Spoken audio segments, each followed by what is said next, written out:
Question है the roots of quadratic equation 3x² minus 2 under root 6x plus 2 बराबर 0। हमें द्विघात समीकरण के मूल ज्ञात करने हैं। तो हम लिखेंगे इक्वेशन जो हमें दी है 3x² minus 2 under root 6x plus 2 बराबर 0। तो इस समीकरण को हम गुणनखंड विधि से सॉल्व करेंगे। तो कैसे करेंगे? इसके फैक्टर करेंगे, इन दोनों की हम क्या करेंगे? मल्टीप्लाई करेंगे।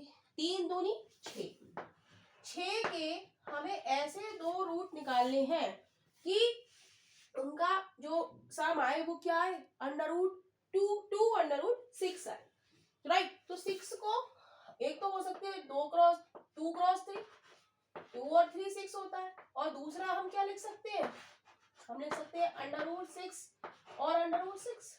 अंडर रूट 6 की अंडर रूट 6 से हम मल्टीप्लाई करेंगे तो क्या आएगा? 6 आएगा, राइट। तो हमें पता चल गया।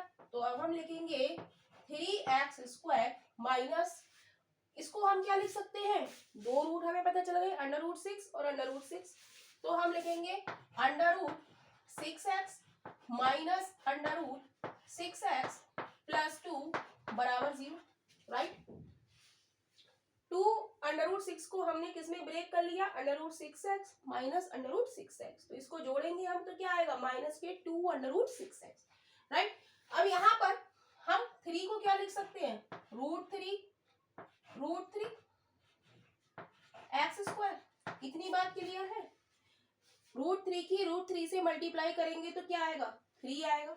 और माइनस का 6 को हम लिख सकते हैं under root 2 under root 3 x minus under root 6 को हमने ब्रेक करा, 2 3 6, राइट। यहाँ पर अंडर रूट 6x को under root 2 under root 3 x plus under root 2 और अंडर रूट 2 बराबर 0।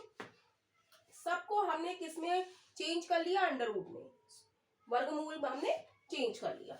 अब हम देखेंगे इन दो टर्म को और इन दो टर्म को। यहाँ पर क्या कॉमन आ रहा है? अंडर रूट 3x कॉमन आ रहा है, तो हम बाहर लिख लेंगे अंडर रूट 3x। तो ब्रैकेट में हमारा क्या बचेगा? Under root 3x। एक अंडर रूट 3 बाहर आ गया और एक x बाहर आ गया, तो क्या बचेगा? अंडर रूट 3 और x माइनस अंडर रूट 2, यही बचेगा। ये वाला अंडर रूट 3x बाहर आ गया, माइनस का साइन लगाएंगे। यहां से क्या कॉमन आ रहा है? अंडर रूट 2 कॉमन आ रहा है, राइट। अंडर रूट 2 यहाँ भी, अंडर रूट 2 यहाँ भी, तो ब्रैकेट में क्या बचा? Under root 3x minus under root 2 बराबर 0। तो इतनी बात आप लोगों को समझ में आई कि हमने क्या करा? 2 अंडर रूट 6 को हमने माइनस का अंडर रूट 6 और माइनस के अंडर रूट 6 में हमने ब्रेक किया। अंडर रूट 6 और x और अंडर रूट 6x को हम जोड़ेंगे तो क्या आएगा? 2 अंडर रूट 6x। माइनस का साइन लगा दिया क्योंकि यहाँ पर क्या है? माइनस है, राइट।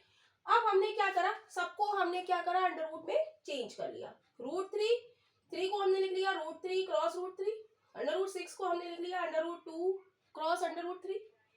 अंडर रूट 6 को under root 2 under root 3x, और 2 को भी हमने ब्रेक कर लिया under root 2 dot under root 2, right. तो यहाँ से जो कॉमन आ रहा है वो हमने ले लिया। हम देखेंगे यहाँ पर ये कॉमन आ रहा है, तो इसको हम ले लेंगे। अंडर रूट 3x माइनस का अंडर रूट 2 कॉमन आ गया, तो ब्रैकेट में क्या बचेगा? Under root 3x minus under root 2 बराबर 0। हम देखेंगे दोनों टर्म हमारी एक सी आ गई, तो under root 3x minus under root 2 बराबर 0। तो x बराबर क्या आ जाएगा? माइनस का अंडर रूट 2, इधर को जाके क्या हो जाएगा? प्लस का। अंडर रूट 3x बराबर क्या हो गया? Under root 2। तो x बराबर क्या हो गया? Under root 2 upon under root 3। जब ये दोनों एक से है तो x की दो वैल्यू आ जाएंगी, यहां से भी under root 2 upon under root 3। यानी कि ऑप्शन हमारा कौन सा राइट हो जाएगा? Option C is right option हो जाएगा।